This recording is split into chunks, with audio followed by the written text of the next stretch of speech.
Hi guys, so I'm at Bakersfield College. I'm about to speak in front of a business class to students. And it's super special to me today because today is my brother's birthday. And giving back to the youth is, as you know, dear to my heart. So I'm just excited to share a little bit of my entrepreneurship journey and in memory of my brother. It's something that I want to do forever, just to give back and do it for him because he was amazing. My name is Maria Rosales, and I am a real estate broker. My husband and I own a real estate company. We have been in business for 9 years. I initially was a finance major, so my dream was I'm moving to New York, I'm going to be a stockbroker, and I am going to live the city life. Well, it turns out that I did the complete opposite. I went to college, I am making good money, I have a good salary, but the position wasn't making me happy. So that's when I started thinking, I need to find something else that makes me happy. I was sitting in my cubicle. I think I was making $65,000 a year. And I'm like, I'm not happy. I worked at the bank before and I really enjoy the sales part of it. So my thought was, what can I do? Where can I launch a business where I could use my sales skills and my customer service skills and still help people? And that's how I started trying real estate. And boom, as soon as I started in real estate, I started doing really well. And I knew that wasn't my happy place. So I do have my business a degree. I'm a realtor, and I am licensed as a broker in California. The services we provide, we help people buy properties. So if somebody needs to sell a home, or buy a property, or build from the ground up, or buy land, or buy a building, that's us. I graduated from Arvin High, and Arvin High has my heart. I give back a lot to the high school, especially those graduating seniors. We do scholarships because I get the opportunity to go and stand in front of them and plant a little seed, right? Because I grew up in Lamont. I didn't have that mentorship of hey, you could be a business owner. But I mean, there's nothing wrong with corporate, but just being in a corporate world, that wasn't a fit for me. I wanted freedom. I wanted to create my own income potential. And that's not something that I had in my corporate job. So what were some of the biggest challenges you faced when starting your own business, and how did you overcome them? So I would say the biggest challenge is being first-time generation business owner in my family. I didn't have someone that was able to teach me hey, this is how you run a business. This is how you keep the books. This is how you handle employees. I didn't have any of that guidance. So I think that was the biggest challenge for me, not knowing where to start. And the way I handle that is I learned really quick to hire mentors and hire coaches. Nowadays, there's so many people that I have already done it. So why not learn from them, right? Hire whoever, it's you're a student, you hire a tutor if you want to get better, right? When you're in business, you hire a real estate coach, you hire a business coach, so they could help you, basically a fast track to run your business. So I think that was the biggest challenge for me. How did you come up with new business ideas and decide which ones to pursue? I think it's all about the creative process, right? Because well, for me, at least, you see what the culture does, but it also has to feel good. Do you guys agree that sometimes the way someone does something doesn't really mean that's the way you like it? Do you guys feel that way? Right? So it's doing a lot of research, really spending time figuring out what is it that fits right for me. Then when you are doing those things, when you are in different classes, different seminars, you start getting ideas oh, that will probably work for me. That's the way we do it, is doing research and just the creative process. Sometimes when we're working out, when we're meditating, that's when the ideas come. And for me, the best ideas are probably, when I'm working out, because I'm not thinking about anything and my mind's clear. I get those ideas, we start implementing them, and if they feel good, we start researching who else is doing this, how successful are they, and based on the data, then we go ahead and proceed with doing those. What are key qualities or skills you believe are important for an entrepreneur to have? Definitely be coachable. Being accountable for, obviously, when you run a business, no one's going to be there telling you hey, you have to do your job. So it's having responsibility of taking action into what it would be your own business. Also, I would say having a strong backbone, because entrepreneurship is not always consistent. It's not a steady paycheck. So it's sometimes, and even right now, it could be really good. In the next hour, it could be really bad.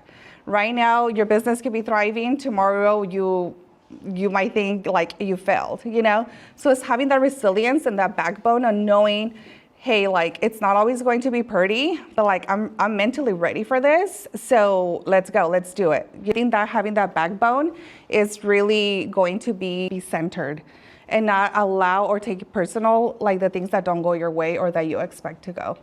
Can you share a time when you failed or made a mistake in your business and what you learned from it?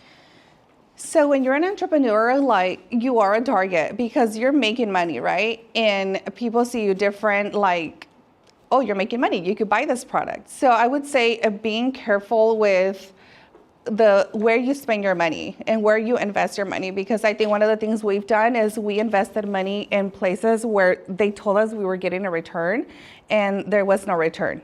So it does feel like, wow, I just pour out all this investment for nothing. So I would say that's mostly where I felt like I could have done better, is being wiser with the investments that we're putting out, because not everything's going to work. So maybe like instead of being emotional and saying like, oh yeah, like you could double or triple my money, let's do it. Let's take a step back and really like look at everything and then make a decision.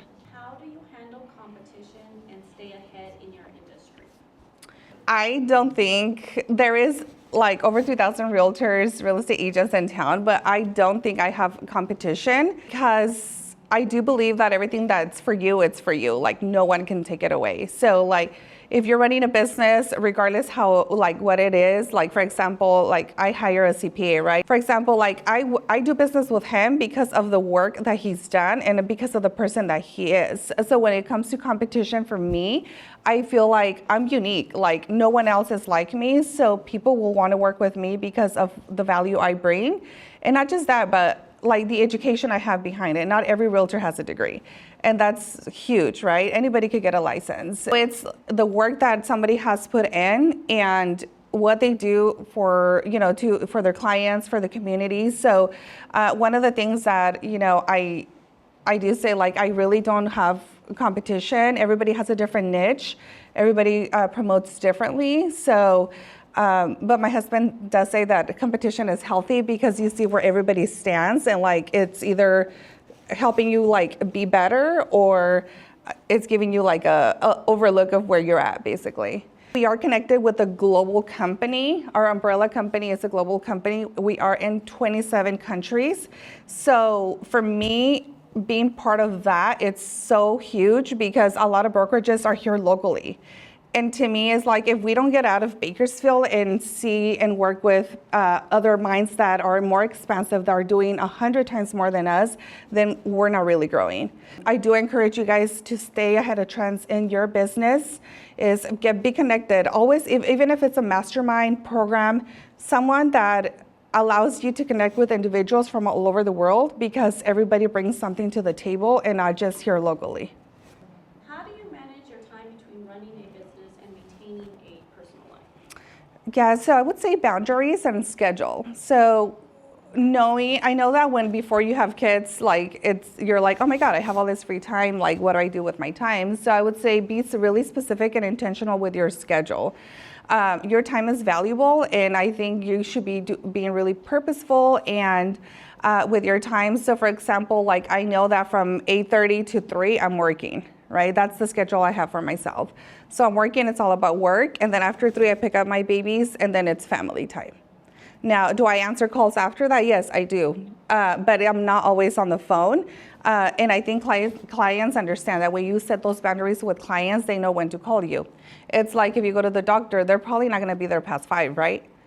Right. So it's like scheduling those hours for yourself, and also having those boundaries with like your partners, your clients. We worked very hard the first 3 years. So the first 3 years we had no boundaries. We were working 15 hours a day.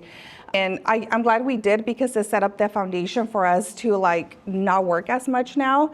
So now we're only working like Monday through Thursday. And if we want to, we could work on the weekends. But basically, like, be intentional with how you design your schedule in your life, and I mean, it'll be fine. And also, don't work yourself so much, because you will fall into burnout.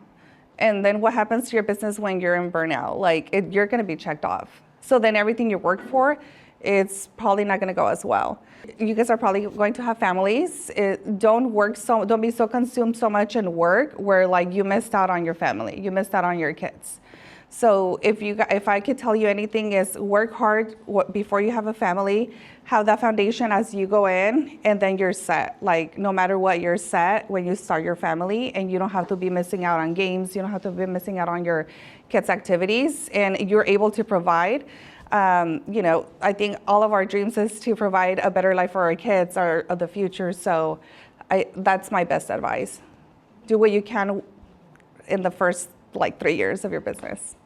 Looking back, is there anything you wish you would have done differently in entrepreneurship? I mean, from the raise of hands, like who here is like have parents that are super, super wealthy? Like you guys are set for life, right? Yeah, you? One? Kind of? Okay.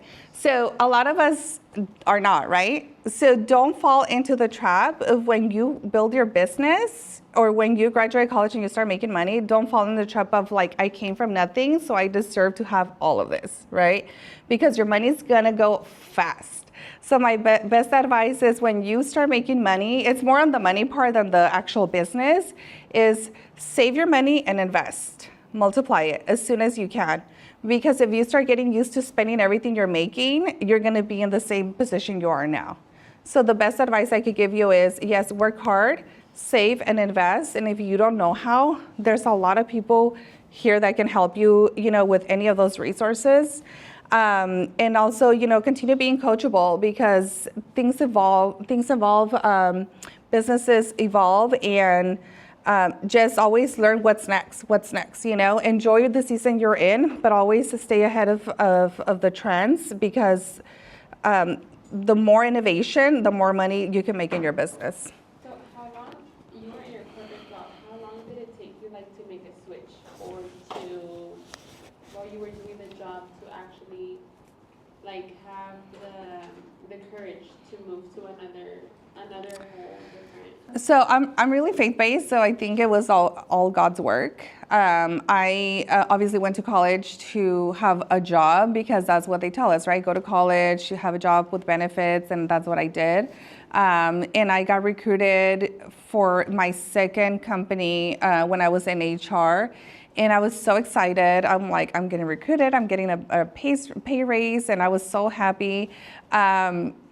And then people started telling me, why are you here? This is probably the worst company to work for. And I'm like, what do you mean? I love it. I'm so happy here. And little by little, I started noticing the things that were happening in the department. And I'm like, oh, this is what they mean.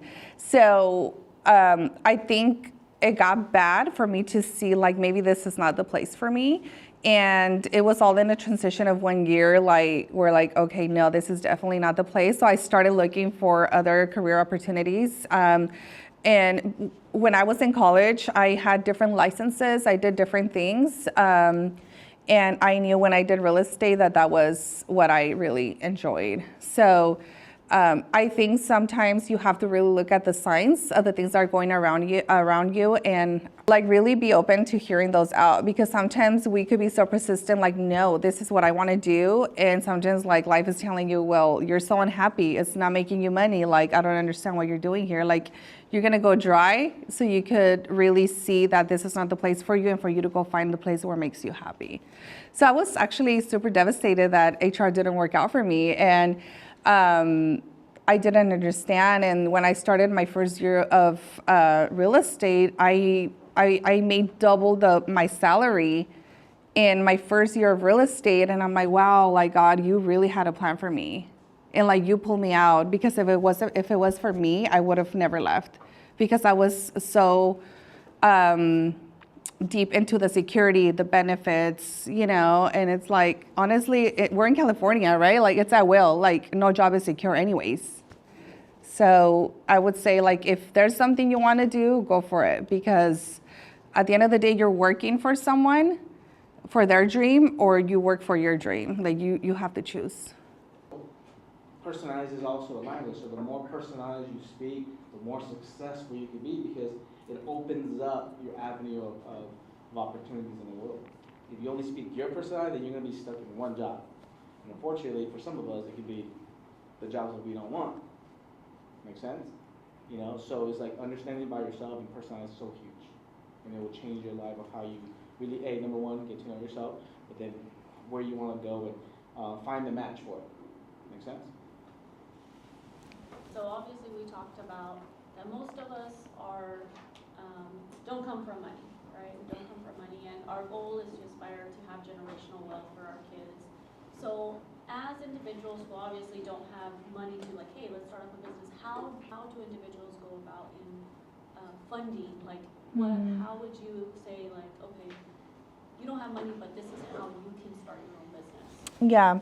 So I think that will depend on the business. I could only speak for my business because I know like if you want to open a clinic, you're going to need money to buy, the equipment and all of that. But I would say leverage. We're in America. There's a ton of loans, leverage that debt.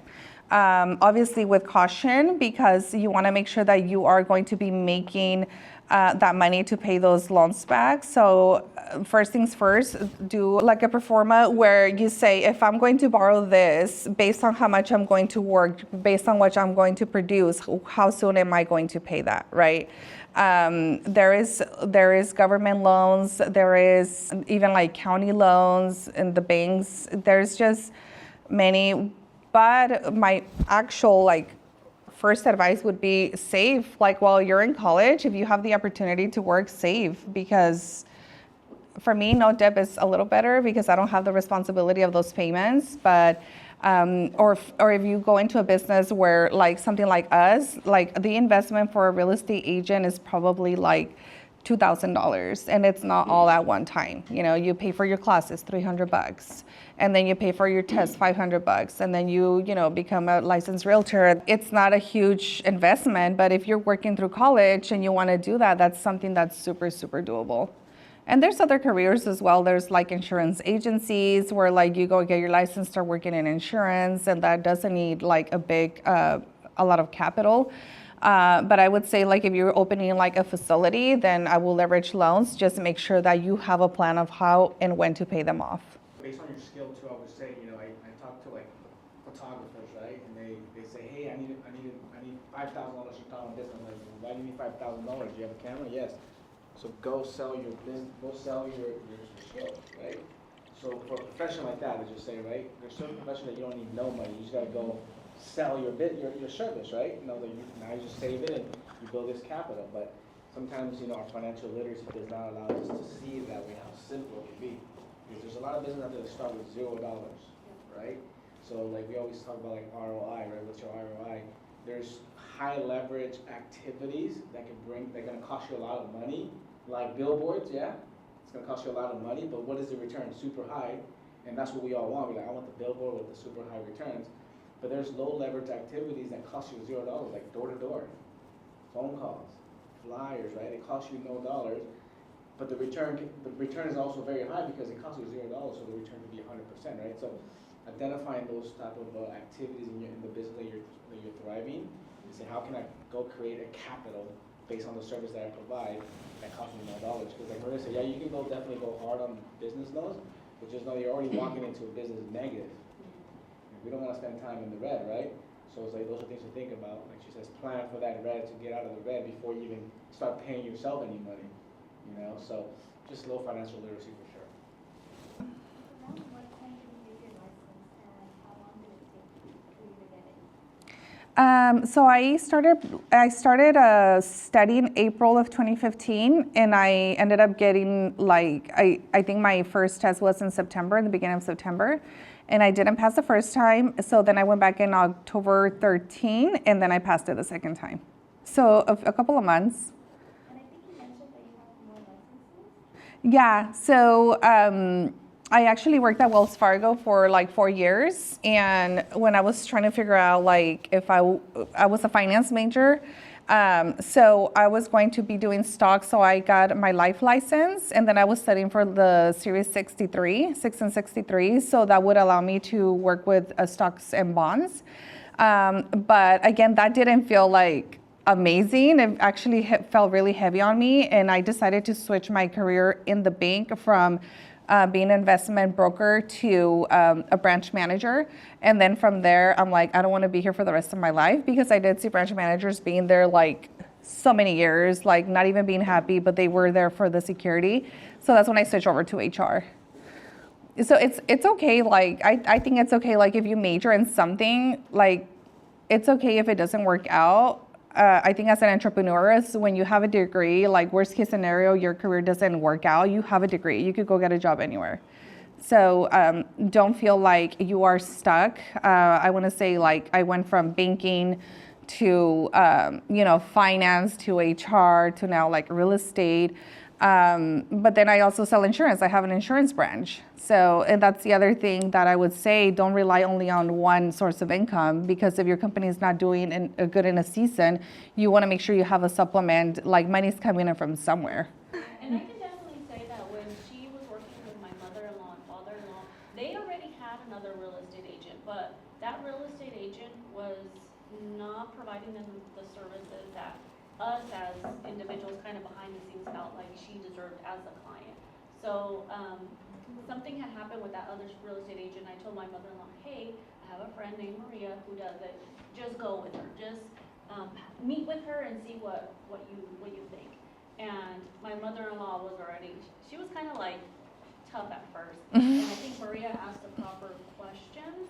And we looked at a few homes and she was like, this is it, and she would have never looked at those homes had Maria not said, hey, well, based on what you're saying, like the area you want, what you're looking for, maybe these homes are for you. And she ended up finding one that she really liked. So I think there was never a like pushy. Sometimes when you deal with individuals, they can be very pushy, and it almost makes you like, okay, I don't want to work with them. They're too pushy. I think their style is very much patience and like, okay, I'm gonna let you go with your flow and we're gonna go with you. So I felt like that was really important as well, that they didn't feel pressured of, okay, you need to find a house so we can make a sale. It was like, this is all about you.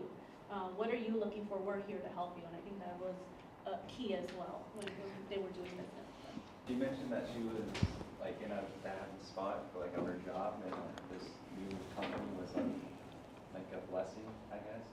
Do you have the same story of like you were in a bad job or something? No, actually, I love my job. I was in the fitness industry for 12 years, so I was very invested, and I moved up the company and did what I had to do too, just like the corporate world. And I started at, I don't want to say the bottom, just at a big entry level, but as I moved up, I also knew that there was other avenues in businesses or entrepreneurship that we can go to. But obviously, when you're in that space of like growth and build and you're young, you want to get to that CEO position, but then I realized that my goals and visions and ambitions were so much bigger than where I was at, right? When I realized that people outside where I was working at were actually motivating me to do more, I was like, maybe I'm not in the right spot. So actually this came, Maria, going through her space and making that decision actually came at the right time for me too, because it was like, cool, yeah, go do real estate, let's get started, because I know what that can lead us to. And eventually I knew I was gonna jump on, right? So she literally jumped out, started it, and then I literally jumped back in, and it was an easy decision for me, and the only reason I say it's an easy decision is because, the one thing that you guys need to do individually is to find the trust in yourself, right? I mean, if you ask me, I was a motivated guy, I was inspired, I was responsible. I never called in, I always showed up to work, I always showed up on time, regardless of what I did the night before, regardless of what I ate, I always showed up, right? That was just who I was. So because of that, I knew that I can come into an industry like this and just make it happen, but I only knew that because I trusted myself, right? And nobody in the world's gonna look at you like, hey, you gotta show up on time. Like, you gotta find these skills and these behaviors and these habits on your own. And the faster you do, the faster you become successful, because those are qualities that you need in any industry, to be honest. Well, let's get Maria. Thank you. And there's this. Yay. Very likable. Oh, thank You you. guys like serving people. Oh. I feel like that's what real estate is about. Yeah. Well, let us know if we can help you in any way, okay? I will. Okay, thank you. Bye. Hi, guys. So I just finished speaking at Bakersfield College at a business class. My friend Maya from high school invited me over to talk to her classroom, and it was so much fun to talk to freshmen, sophomores, a mixture of everything. I'm just so happy that I could plant a little bit of seed of my business journey, my entrepreneurship journey, and yeah, I'm excited for what just happened today.